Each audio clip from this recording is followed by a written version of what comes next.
ang Panginoon. at sumainyo rin. Ang mabuting balita ng Panginoon ayon kay San Juan. Papuri sa iyo, Panginoon.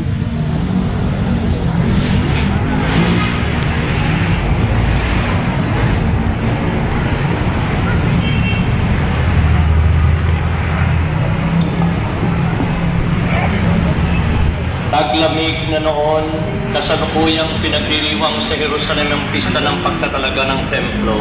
Naglalakad si Jesus sa templo sa portiko ni Solomon. Pinaligiran siya ng mga Hudyo at sinabi sa kanya, "Hanggang kailan mo kami pag-aalinlanganin? Kung ikaw ang Kristo, sabihin mo na ng tiyakan." Sumagot si Jesus, "Sinabi ko na sa inyo, ngunit ayaw ninyong maniwala. Ang mga ginagawa ko sa ngalan ng aking Ama ay nagpapatotoo tungkol sa akin, ngunit ayaw niyong maniwala, sapagkat hindi kayo kabilang sa aking mga tupa. Nakikinig sa akin ang aking mga tupa, nakikilala ko sila at sumusunod sila sa akin. Binibigyan ko sila ng buhay na walang hanggan, at kailan may di sila mapapahamak. Hindi sila maaagaw sa akin inuman. Ang aking Ama na nagbigay sa kanila sa akin ay lalong dakila sa lahat, at hindi sila maaagaw ninuman sa aking Ama. Ako at ang Ama ay iisa." Ito ang mabuting balita ng ating kaligtasan. Pinupuri ka namin, Panginoong Jesucristo. Magandang gabi po sa inyong lahat. Magandang gabi po, Padre. Pakibati niyo naman yung katabi niyo ng may ngiting-ngiti. Everybody smile. Kasi masulit ako. Everybody smile. Sabihin niyo sa katabi niyo, "Maswerte ako. Ikaw ang kapitbahay ko." Maswerte ako ikaw ang kapitbahay ko. Maswerte ako ikaw ang kapitbahay. Pakiusapan ko kayo hanggang sa labas. Taas ang dalawang kamay. Ano ba? Giling tayo, giling tayo. Kita tayo ni Taas ang Father. dalawang kamay. Ay, kita ka ni Father. Repeat after Father. Malakas. Huwag niyong baba. At itong dasal natin sa kapistahang parating ni San Jose. Lord, grant success to the work of my hands. Together. Lord, success to the work of my hands. Medyo galawin niyo yung kamay niyo. 1, 2, 3. Lord, grant success to the work of my hands. Sabihin niyo sa katabi niyo na may ngiti, "Sana mas lalo kang yumaman kesa sa akin." Sana mas talo kayo mama kaysa sa... Diyan kayo magaling. Hindi dyan nagtatapos ang dasal natin kay San Jose. Taas ang dalawang ang puso pala. Hawakan ng puso. Puso. Hawakan ng puso. Right hand. From the heart. Lord, increase the love in my heart. Together. Lord, increase my heart. Salamat po. At sana bigyan kayo ng tagumpay sa kapistahang ito, ang biyaya ng kapistahang ito, mapa sa inyo, ang hirap ng buhay, ang mahal ng bilihin, kahit na Buntuhin ninyo. minimum wage, ang iisipin mo pa rin ang bayad sa tuition. Oh. Lord, increase the love in my heart. Kahit na ang sa inyo ay grant success Hirap to pa the rin ang work buhay. of our Kahit wala kang pinapaaral. Kami, nagipit nga rin ka. Gusto ko lamang po maikli na Si Lord na nga nagbibigay ng biyaya. bigyan naman. Tama. Di ba naikwento? Na yan ako kaya kanina, na-share ko kanina. Sabi yung ikat, bigla na lang nilalagyan ng client. Ay nandito ako. Hindi naman namin expect yun. Nung year 2000, ako po'y diakono ninyo dito. Ako po'y taga-Archdiocese of Manila. Pareho to. Ang gastos ko yung Baka pumunta ako, Lord, Di ba ang gastos ko yung ito magpulilan na, talaga? malikot ako. Pero binabalik din ito. Thank you. Yan yung Archdiocese of Si Manila daw. Monsignor Allen Aganon po ang pura paroko niya. Galing siya doon. Marami sa inyo Arkard. ay hindi pa tao at mga Sa Archdiocese of Manila nasa daw. universe pa ang inyong Akala ko si atoms, Padre no? ano, Billy. Pero 2000, Pag malayo. narito Ay, po hindi, ako. Padre. Kaya tuwang-tuwa ako kasi po, nung nag-diakono ako dito, Pinordinaan akong diakono, Sila naman nakilala mo si Monsignor si Allen. San Jose po pala ang Yung patron pura-pura nyo. pa dito. Eh, ang inang ko, yung inang ko ay Nag-aaral pa kami iboto dito San noong Jose 2000. araw-araw Siya yung sa school director. birthday at meron School silang director siya nun eh. ilaw ng berde dahil siya Yung isa, yung Belgian, yung si Father Marcel Sahay. masipag Mataba. ang nanay ko. Yan, kilala mo yun, malamang. Diba? May isa yung sa kami Ulay magkakapatid na pag-aral na Belgian, kami ang lahat. Belgian na. Oo. Sa tulong ng kanyang pansitan dahil ang tatay ko mababa ang sweldo, sumalo lang, ayaw mangurakot. Hindi pa yung ano. Kaya, awa ng Diyos, katulad ninyo, marami sa inyo, iginapang ang kanilang mga anak. At utang na loob natin yan sa ating mga magulang. Amen? Amen. Palakpakan natin lahat ang mga magulang.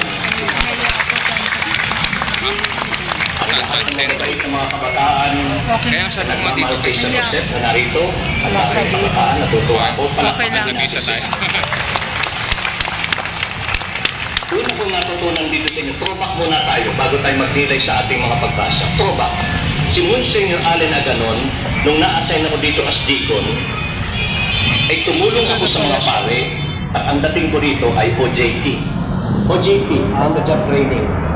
Anong ginawa ko una dito? Natutunan ko. Ang sisipag ng mga tao dito, ang sisipag, ang bibilis. Noong 2000, nakita ko yan eh. Bakit? Ang ginagawa ng mga MKK at ng pastoral council at lahat, nagtutulong-tulungan lagi. Ako'y nahihilo sa bilis at sa dami ng gawain. Pagbaba ko dito, Daming bot-buti.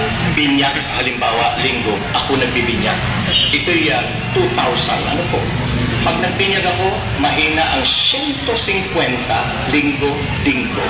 Ilang buwan ako dito. Kaya ako umalis dito, Cuba, sa dami ng binibinyagan.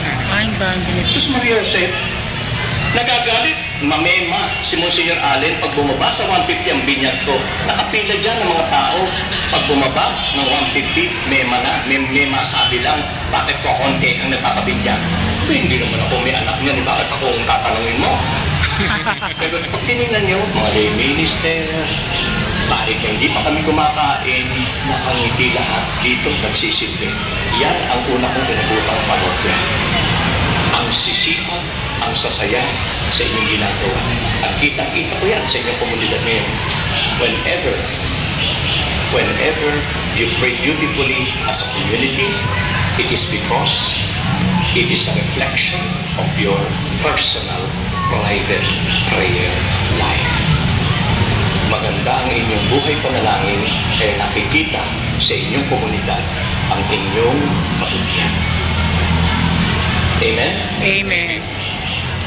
Yun ang una kong natutunan. Kaya nga, ang una kong natutunan, huwag kang petics. Bago ako maging pare, ang natutunan ko sa Las Piñas dito, huwag petics. Bilisan mo. Kailangan pag nagsisilbi ka, mabilis ka. Parang ang waiter, parang ang gwardiya, alisto. Dito, mabilis ka. Sabihin sa katabi nyo, bilisan mo. Bilisan mo. Bilisan mo. May tutos sa Kaya late tayo. Dito pa. Late tayo. Ko rito. Nauna nga si Kuya. Kaya First time mauna yun. Ang kaya ko, Oo, lagi tayo lang sa tabi ng pare. dito ka dati. Dito ka Dito dati. rin, dito rin. Aki ako yung loner dito, ako nag-aantay sa kanya. Dito, ako rin Connected talaga naman yun. bumili kasi Siya dito, winner no? ngayon.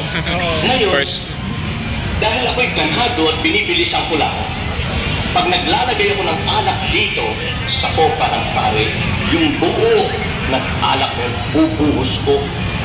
Talagang, di ba? Bakit bubuhos ko? Siksik, liglig, umaapaw. Yun. Kaya pagbuhos ko ng kaunting tubig, eh yung pare hindi iniinom, kaya akong uubos. Ay, oo nga, ganun. Nakakaasar yun akong uubos. Ilang misa? Tatlong misa. Kaya pagdating ng pangatlong misa, lasing na ako. Ay, mga kapatid kay Kristaw, gano'n na ako magsalita rito. Natuto ngayon ako. Anong natutunan ko? Huwag magmadali. Bagalan mo. Sabihin sa katabi nyo, bagalan mo. Bagayan mo. Kanina, bilisan mo. Ngayon, bagalan mo. Ito pangatlong natutunan ko dito. Kaya di na kailangan matututo tayong timplay ng buhay natin. Tama. Huwag kayo nagagalit. Ito yung pangatlo. Pag slow time ako, ibig sabihin, wala masyadong gagawin, no? Kayo mga nagluluto sa bahay-bahay nyo, nanonood kayo ng mga telenovela ng panahon ngayon, ano? Pag slow time, ako'y hardinero. Hinahanap ko yung mga pinagtatanim ko, babae inalis, ginawang parking lot. Noong araw, naandyan ako sa labas diyan. At ako'y nagsusudsod. Dami kong tinanim. Dito may puno dito ako natutulog. Alam ko may kapre dyan noong araw. May Oo nga kapre. daw. Sabi daw. Kwentuhan lang. Saan, Diba? saan? Dito. Saint Ayaw Joseph. nga daw. Diba Ano ano dito kami sa Saint Joseph? Tatanim ako. Isang araw. Kwentuhan. May naman sa aking magsisimba. Sabi, boy. Ay di salamat naman, mukha pala akong bata. Ano? Boy. Sige, boy. Oh. Diakono ko yun, reverend ha. Boy. Oh. Ako, no, boy. Bigyan mo ako ng halamang iyan. Naku, baka ako pagalitan tayo ni Father. Huwag mo ko susumbong. Basta bigyan mo ako. Binigyan ko. Pagkatapos, anong natutunan ko ron? Huwag kang asumero. Assuming. Huwag kang asumero. Sabihin mo lang, Ale, nasa langit na ba ako? Assuming. Di ba? Ganun lang, chillax ka lang. Huwag ka naiinit ang ulo. Hindi porket ikay diakono, pare ka, alam mo kung sino ka na. Mabuti nga nakakala okay, ng gets ko. kapatidero. Oh, gets ko na. Kumata ka na lang, Parang buksan mo. ginagawa niya lang yung pagtitinti niya, diba? Kasi baka mo yan bigla siya sumabog, bigla magalit. Uy, di ako na ko dito. Oo, kasi Diba? sabi niya siyang buhay. Oo, sabi ko, pwede talaga. Dito ko natutunan yan, ang mga bagay na yan. Tama. Dinala ko lahat sa parokya. Dahil talaga Salamat po sa inyo kasi Ang kababaan hindi nyo alam. Kayo din ay naghanda nung ako'y inordinahang pare dito sa yung gym ba dito? Kung Gym. tawag dito. Oo, sa Hall gym. nyo, yung maganda. Ngayon, SDA. Diyan kayo naghanda. Dati gym. Naubos niyo yung pagkain. Gym lang yan. Yung mga kumain dito, naku, natutuwa po ako. Salamat po sa inyo. Kaya hindi ko makalimutan ang parokya nyo kasi ako po'y inalagaan nyo dito. Salamat po sa inyo. Ngayon, punta na tayo sa ating pagninilay.